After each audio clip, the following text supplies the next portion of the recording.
आप देख रहे हैं उत्तराखंड का नंबर 1 चैनल उत्तराखंड हलचल। नमस्कार, मैं अमित गोदियाल और आप देख रहे हैं उत्तराखंड हलचल। तो आज 9 नवंबर 2024 है और आज उत्तराखंड 24 साल का पूरा हो चुका है। इन 24 सालों में जिन बातों के लिए और जिस चीजों के लिए यह उत्तराखंड मांगा गया था, क्या हमें मिल पाया है, इस पर आज हम चर्चा भी करेंगे और बात भी करेंगे।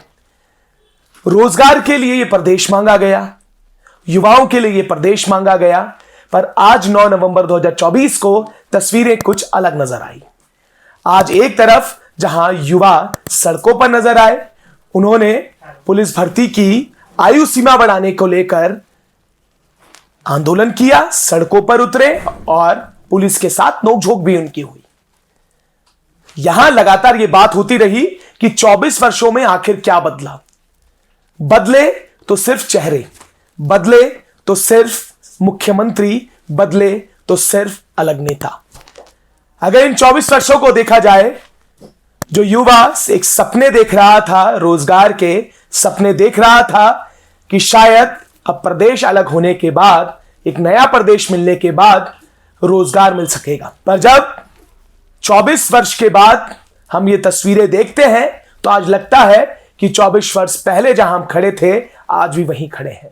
आज सड़कों पर जो हुआ, पहले उसकी आप ये तस्वीरें देखिएगा।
तो आपने देखा किस तरीके से जो युवा पुलिस कांस्टेबल आयु सीमा को लेकर सड़कों पर थे, जो मातृ शक्ति, जो युवती ये चाहती थी कि पुलिस में जाने का उन्हें भी मौका मिले, वो भी सड़कों पर थे।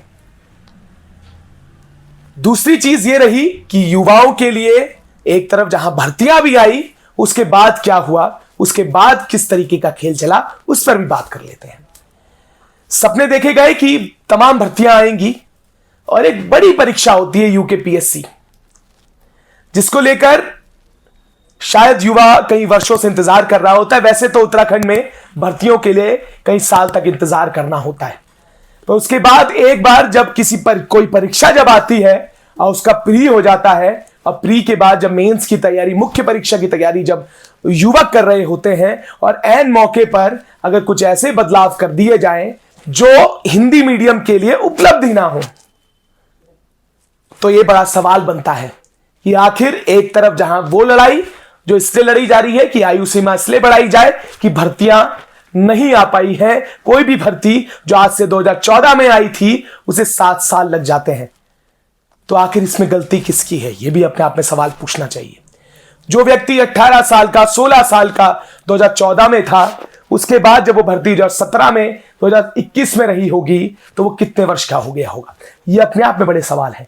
वहीं मुख्य परीक्षा देने वाले जो साथी थे, उन्होंने जब ये प्रश्न चिन्ह उठाया कि आखिर मुख्य परीक्षा जो होने जा रही है यूकेपीएससी की, उसमें जो सिलेबस चेंज किया गया है उसके लिए समय दिया जाए। उनको भी अलग अलग तरीके से विभाग यूके जो एसएससी है, यूकेपीएससी है, उन्होंने भी लगातार नोटिफिकेशन निकाले। उसने कहा कि अगर जो गलतियां जो चीजें हुई हैं उसमें हमने सुधार कर दिया है, पर सुधार होने के बाद भी क्या कुछ युवकों ने कहा है ये भी सुनिए। मैं एक यूकेपीएससी मेंस एस्पिरेंट हूं और अभी हाल ही में मैंने यूकेपीएससी का जो प्रीलिम्स एग्ज़ाम है वो मैंने पास आउट किया है। मेरे यूकेपीएससी का मेंस का जो रोल नंबर है वो है 229086। अभी हम सभी जो यूकेपीएससी मेंस एस्पिरेंट हैं, मोस्टली जो हिंदी मीडियम के जो एस्पिरेंट्स हैं, वो यही डिमांड कर रहे हैं कि मेंस की जो एग्ज़ाम डेट है उसको थोड़ा पोस्टपोन करना चाहिए। जैसा कि आप सभी को पता है कि अभी हाल ही में 10 दिन पहले कमीशन ने अभी नोटिफाई किया कि उनके सिलेबस में कुछ डिस्क्रिपेंसीज थी। जैसा कि देखा गया कि जो सिलेबस इंग्लिश मीडियम में मेंशन है उसके कुछ टॉपिक्स कुछ क्या कहें तो बहुत सारे टॉपिक्स तो ऐसे थे जो कि हिंदी मीडियम में कम्प्लीटली मिसिंग थे, जिसको आयोग ने लेटर ऑन हाईलाइट किया और उसकी डिस्क्रिपेंसीज को रेक्टिफाई किया। तो ये जो चीज़ बाद में जाकर के कंफर्म हुई है, 10 दिन पहले आप हिंदी मीडियम के एस्पिरेंट्स को बता रहे हो कि आपके सिलेबस में ये अदर टॉपिक्स और आपको पढ़ने हैं, तो ये उनके साथ बहुत जाती है। मेरा नाम नुपुर है और उत्तराखंड पीसीएस 2024 की प्री परीक्षा मैंने क्वालिफाई की है, जिसमें कि मेरा रोल नंबर 119426 है। इस एग्ज़ाम का जो मेंस था वो 16 नवंबर से प्रस्तावित था, लेकिन आयोग द्वारा जो सिलेबस जारी किया गया उसमें हिंदी माध्यम के सिलेबस में से 30% पॉइंट्स मिसिंग थे। जब अभ्यर्थियों ने ये मुद्दा आयोग के समक्ष उठाया तो आयोग द्वारा एग्ज़ाम से 12 दिन पहले 4 नवंबर को इसे लिपि की त्रुटि बताते हुए सिलेबस में अपडेशन कर दिया गया। और जब हिंदी माध्यम के विद्यार्थियों ने ये डिमांड की कि इस एडिशनल सिलेबस की तैयारी के लिए हमें थोड़ा अतिरिक्त समय दिया जाए, तो आयोग द्वारा हमारी बात को सिरे से नकार दिया गया है और हमें एग्ज़ाम टलुआ गैंग और कोचिंग माफिया इत्यादि संबोधन दिए जा रहे हैं, जो कि बहुत ही अशोभनीय है। हम लोग जेन्युइन कैंडिडेट्स हैं और काफ़ी मेहनत से यहाँ तक पहुँचे हैं। हम चाहते हैं कि हमारे संवैधानिक अधिकारों का अनुपालन सुनिश्चित हो, हमें हमारी मांग को उचित तरीके से, जेन्युइन तरीके से सीएम साहब के समक्ष रखा जाए, एटलीस्ट हमारी बात को सुना जाए। तो सर, आप हमारे इस इशू को समझिए कि 27 से 30% सिलेबस को नया इंट्रोड्यूस करना और फिर उसको पढ़ना एक बहुत ही टीडियस टास्क है। और सर, ये सिर्फ 10 नंबर की बात नहीं है, हम सभी छात्रों ने इसका एनालिसिस किया है, इसका अवलोकन किया है। आप अपने अधिकारियों से इसका अवलोकन करवा सकते हैं। ये कम से कम 40 से 50 नंबर का इशू है। और दूसरी बात सर यह है कि ये जो टॉपिक्स हैं, self help groups, robotics, Indian diaspora, भारतीय प्रवासी, सर ये टॉपिक सिर्फ अपने आप में टॉपिक नहीं है, ये एक डायमेंशंस हैं। हमें इन टॉपिक का अध्ययन करना इसलिए बहुत आवश्यक होता है ताकि हम अपने जो हमसे इशूज़ पूछे जाएँ पेपर में उसको हम पूरी तरह से समझा सकें। फॉर एग्जाम्पल सर, जो भारतीय प्रवासी का टॉपिक है, कमीशन ने उसको अभी भी ट्रांसलेट नहीं किया है हिंदी मीडियम के लिए।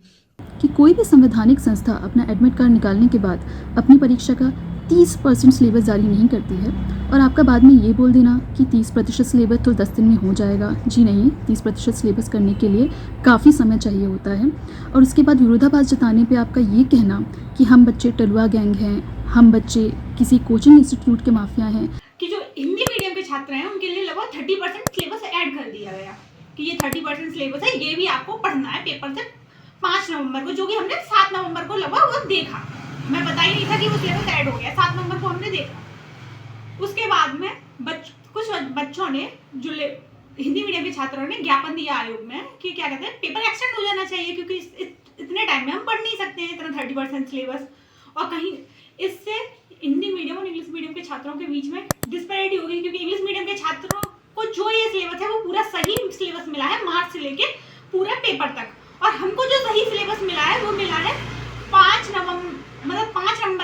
नवंबर से लेके केवल 16 नवंबर तक सही सिलेबस मिला है। वो भी हमें ये भी पूरी तरह से नहीं कह सकते कि सभी छात्रों को पता है कि नया सिलेबस ये है।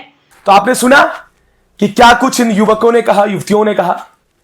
ये वो पीढ़ियां हैं, ये वो यूथ जनरेशन है जो इस पूरे प्रदेश की नींव है। आखिर 24 साल के बाद भी उत्तराखंड के युवा आखिर कहां खड़ा है? और स्थापना दिवस में जहां एक और युवा महोत्सव मनाया जा रहा है और एक और ये सारे युवा हैं जो सड़कों पर हैं, जो लगातार अपनी आवाज उठा रहे हैं सिर्फ इसलिए कि शायद उन्हें रोजगार मिल सके, शायद इसलिए कि उत्तराखंड के जो मूल निवासी हैं उन्हें उनका हक मिल सके। तो आइए सपने देखिए और आगे महसूस कीजिए कि कब हमें उस सपने का उत्तराखंड मिल पाएगा। इस पूरी वीडियो को देखने के बाद जो मन में आपके भाव आए जरूर कमेंट करके बताइएगा। हमें बताइएगा कि क्या था उत्तराखंड, क्या था उस सपने का उत्तराखंड, क्या उन आंदोलनकारियों ने सोचा होगा यह उत्तराखंड बनाते हुए। हम तो आपको वो दिखा रहे हैं जो सड़कों पर हो रहा है, जो आप भी थी आम युवा रोजगार के लिए हर दिन झेल रहा है। आप भी कमेंट करके बताइएगा, हमें बताइएगा कि स्थापना दिवस इन युवाओं के लिए, आपके लिए कैसा रहा और 24 साल के बाद भी उत्तराखंड को आप कहां देखते हैं, कितना और कौन सा क्या दशक आ पाया है उत्तराखंड का। कमेंट कीजिएगा, हम भी लगातार इस तरीके से अपडेट करते रहेंगे। तब तक के लिए जुड़े रहिएगा और देखते रहिएगा उत्तराखंड हलचल। आप देख रहे हैं उत्तराखंड का नंबर 1 चैनल उत्तराखंड हलचल।